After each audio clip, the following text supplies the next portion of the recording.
Armée régulière et membres de l'AFC M23 poursuivent leurs affrontements dans le Sud Kivu. Les combats se sont intensifiés dans le territoire de Shabunda, frontalier avec la province de Maniema. Les insurgés réalisent une percée. Ce regain de violence fragilise un peu plus le processus de paix en cours, à plus de 3000 km de là, à Doha. Mais du côté du pouvoir, l'arrêt rapide des combats reste en ligne de mire. Le plus important ici, c'est que les deux parties se parlent. Le Rwanda et la République démocratique du Congo se parlent. Sur le terrain, il faut dire qu'il y a violation régulière du cessez-le-feu, que ce soit à Bukavu, que ce soit du moins dans les territoires qui sont occupés par l'ennemi. Car la province du Sud Kivu est source de convoitises, en particulier le territoire de Shabunda et ses ressources minières. Le M23 pointe du doigt le pouvoir.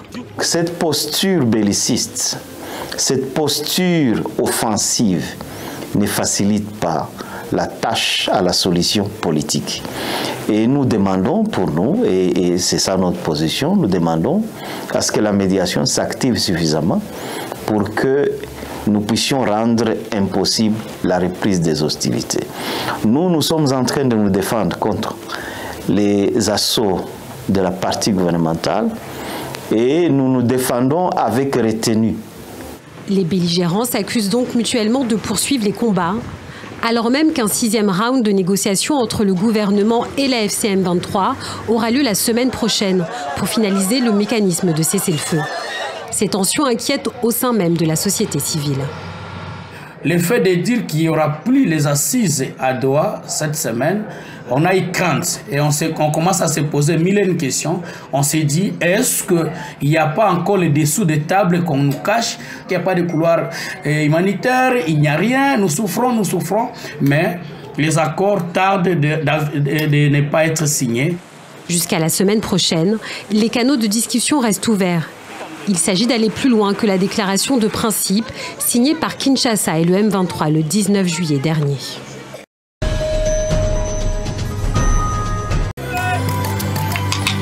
C'est l'histoire d'Ada, un cordonnier qui travaille dans la rue à Kinshasa et qui harangue les passants en chantant.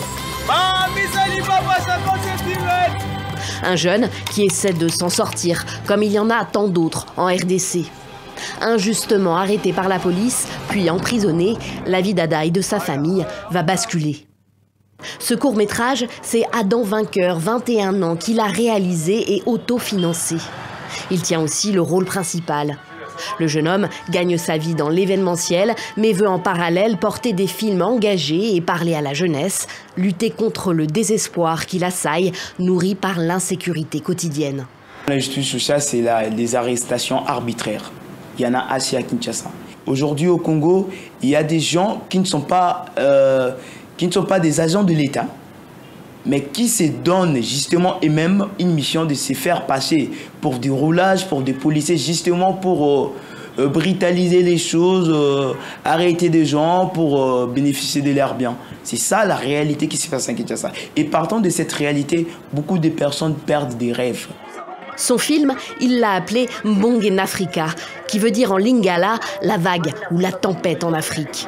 Il l'a tourné avec les moyens du bord, avec une petite équipe de proches, et espère maintenant qu'il trouvera son public par le bouche à oreille. J'invite tous les fans des cinémas, tous les fans, tous ceux qui me suivent, de consommer ces films, tous les passionnés du cinéma, tous ceux qui ont cette positivité de soutenir l'art des créations qui contribue à l'épanouissement de toute une humanité. Concrètement, Vainqueur Adam vend son film 20 $ aux particuliers intéressés par son travail. Il a été projeté fin mai à Kinshasa à l'Institut français. Son premier court-métrage, sorti en 2023, a été sélectionné dans de nombreux festivals internationaux. Anicet Georges Deleguélé, le chef de file de l'opposition, a annoncé qu'il sera candidat à la présidentielle de décembre. Les observateurs le pressentaient car il avait annoncé le mois dernier renoncer à sa nationalité française, ce qui est indispensable pour pouvoir être candidat. Cette annonce a déçu la coalition de l'opposition BRDC qui, elle, appelle au boycott du scrutin. En tout, ils sont 5 candidats à avoir déposé leur dossier à l'autorité nationale des élections pour la présidentielle depuis le 2 octobre. Le premier à le faire a été le président sortant, candidat à sa réélection. Faustin Archange Touadéra, au pouvoir depuis 2016. Il peut briguer un 3e mandat grâce à un changement constitutionnel en 2023 qui supprime la limitation des mandats. Le BRDC a qualifié cette candidature d'illégale et de coup d'État constitutionnel. Autre candidature très commentée, celle de l'ancien Premier ministre et maire du 1er arrondissement de Bangui, Henri-Marie Dondra. Les candidats ont jusqu'au 11 octobre pour soumettre leur dossier à l'autorité nationale des élections. En plus de la présidentielle, le 28 décembre, les 2,3 millions d'électeurs sont appelés aux urnes pour élire leurs représentants aux législatives, aux régionales et aux municipales. L'annonce était très attendue depuis l'intronisation de Faure Gnassingbé comme président du Conseil début mai dernier. Le gouvernement démissionnaire gérait les affaires courantes. Mercredi soir, le secrétaire général du gouvernement, Stanislas Baba, a annoncé la composition d'une nouvelle équipe de 27 ministres. Parmi eux, beaucoup ont été reconduits, comme Robert Ducé qui reste aux Affaires étrangères ou Calixte Madjoulba qui reste ministre de la Sécurité. D'autres changent de portefeuille. C'est le cas de Gilbert Bawara qui devient en charge des relations avec le Parlement, représenté à 95% par le parti au pouvoir. 4 ministères restent sous la présidence du Conseil, les transports, la fonction publique, le travail et la défense. Pour rappel, un seul ministre de la Défense a été nommé depuis 2009 et c'est Marguerite Niakhaté de 2020 à 2022 qui est aujourd'hui placée sous mandat de dépôt pour appel à la révolte depuis son arrestation le 17 septembre dernier. D'autres dates ont été annoncées, celle de la nomination des maires qui a été 2 fois repoussée après les élections des conseillers municipaux fin juillet. Ces derniers se réuniront donc du 15 au 17 octobre. Alors que le parti UNIR au pouvoir a remporté près de 75% des sièges. Quelques doutes sont apparus quant à la possibilité pour certains maires d'opposition comme Jean-Pierre Fabre de l'ANC d'être réélu. Le dialogue proposé par le président Rajoel n'a pas convaincu. Ce jeudi, des milliers de manifestants sont descendus à nouveau dans la rue à Antananarive, la capitale. Le rassemblement a commencé près du lac Danos, mais très vite, il a été dispersé par les forces de sécurité.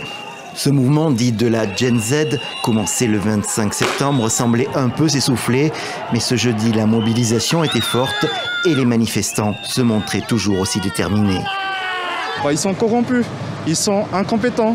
Nous avons plein de jeunes, c'est pour ça que nous, la génération Z, nous, on se mobilise pour qu'on puisse vraiment être au cœur des actions sur notre pays. On veut prendre les actions, on veut mener notre pays. Ça suffit, les vieux en fait qui vont juste s'engraisser tout ça, laisser la place aux jeunes. En 12 ans, on ne nous a jamais écoutés et c'est pour ça qu'on insiste aujourd'hui au départ du président et non à une dialogue. Finalement, les affrontements ont continué en différents points de la ville. Des groupes éparpillés ont jeté des pierres contre les forces de l'ordre. Celles-ci ont riposté avec des balles en caoutchouc et des grenades assourdissantes. En fin de journée, on recensait 6 personnes blessées et un nombre indéterminé d'arrestations.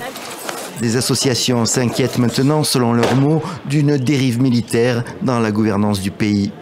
Le grand dialogue télévisé organisé la veille par le président et boycotté par le collectif Gen Z n'a pas réussi à apaiser la colère. Andra Joel y a fait une promesse. Si dans un an, les coupures d'électricité persistent à Antananarive, alors il démissionnera. Les manifestations pro-palestiniennes s'enchaînent en Afrique du Sud, alors que 6 Sud-Africains, dont le petit-fils de Nelson Mandela, ont été détenus en Israël pendant plusieurs jours. Ils faisaient partie de la flottille pour Gaza. C'est la bonne chose à faire. C'est la seule chose à faire. On ne peut pas rester à ne rien dire quand on voit ce qui se passe depuis 75 ans. Depuis 2 ans, Nourein, qui devait aussi embarquer, organise chaque semaine un rassemblement de soutien aux Palestiniens et dénonce inlassablement le massacre des habitants de Gaza.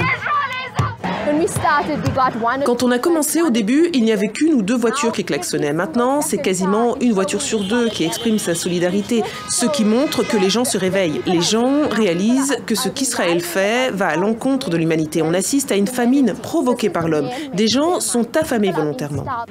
L'Afrique du Sud accuse Israël de génocide depuis décembre 2023, une dénonciation de plus en plus partagée sur la scène internationale et qui passe mal auprès de la majorité de la communauté juive de la nation arc-en-ciel. C'est dans un climat tendu qu'elle entame la fête religieuse de Sukkot. 2 ans après l'attaque du 7 octobre 2023, le sort des otages est au cœur des préoccupations. Notre famille a choisi de laisser une chaise jaune vide. C'est un hommage à tous les otages qui ne peuvent pas être avec leur famille. La Fédération sioniste sud-africaine organise régulièrement la venue d'ex-otages pour témoigner. Nous avons tous des amis et de la famille en Israël. Personnellement, j'ai beaucoup d'amis qui ont été otages eux-mêmes et dont les familles sont toujours retenues en otage. On est face à un axe du mal qui tente de nous rayer de la surface de la terre. Après l'attentat contre une synagogue en Angleterre la semaine dernière, les quartiers juifs sont sous haute tension. Si l'Afrique du Sud n'a pas déploré d'incidents graves, ce rabbin dénonce un antisémitisme ambiant à l'échelle mondiale. Il y a indéniablement une montée de l'antisémitisme, dans certaines communautés, beaucoup plus que dans d'autres. Mais chaque fois que des membres de ma famille, partout dans le monde, nous apprennent ce qui se passe dans leur communauté, dans leur ville, cela a un effet domino. Cela crée un profond sentiment de peur. Seule lueur d'espoir, ce lundi, des pourparlers indirects entre Israël et le Hamas en vue de libérer les otages et mettre fin à 2 ans de guerre à Gaza ont enfin commencé.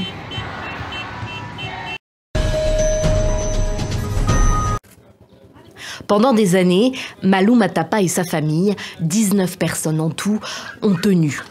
Ils sont restés à Walassa, leur village, situé à quelques kilomètres de la frontière nigériane. Malgré les attaques récurrentes de Boko Haram, qui sont au cœur des préoccupations des électeurs de la région. Les Boko Haram viennent dans la nuit, environ de 2 heures de nuit comme ça, ils viennent, ils enlèvent nos filles, ils tuent nos enfants, nos frères, nos femmes, ils prennent nos bétails. Et puis ils viennent notre bien de la maison, tous ils enlèvent, ils brûlent la maison. Jusqu'au jour où, en 2018, les islamistes ont enlevé 2 de ses neveux. Il a alors tout laissé derrière lui, son champ, son bétail, ses souvenirs, pour le village de Mémé, plus sûr, toujours dans le département de Mayo-Sava, dans l'extrême nord du Cameroun. La première année, les ONG nous ont aidés. Le Croix-Rouge nous a aidés, ils nous donnent le riz, les super céréales comme ça. À la fin, lui aussi, parce qu'il ne prend pas toutes les charges de ces gens, leur projet est fini. Aujourd'hui, il se débrouille, va cueillir de quoi manger en brousse, vit de petits boulots. En tout, quelques 4000 habitants de Walassa se sont installés ici, près de 800 familles. Les autorités de Mémé leur ont accordé des terrains pour qu'ils puissent bâtir des maisons. Kamsouloum Blama Madi était le chef d'un quartier de Walassa. Lui aussi a quitté son fief. Il s'attelle aujourd'hui à maintenir la cohésion entre les déplacés et les habitants de Mémé. Nous vivons ici en paix avec nos frères de Mémé. Mais je dis toujours qu'il faut rester vigilant. Si quelqu'un voit une personne qu'il ne connaît pas ou observe un comportement suspect, il faut qu'il vienne m'en parler. C'est comme ça qu'on peut éviter le retour du mal. Ce que nous voulons maintenant, c'est une paix durable pour pouvoir retourner un jour chez nous, cultiver nos champs et vivre comme avant. Boko Haram a commencé à frapper le nord du Cameroun en 2014. Selon les derniers chiffres du HCR, près de 500 000 personnes sont déplacées dans l'extrême nord du pays.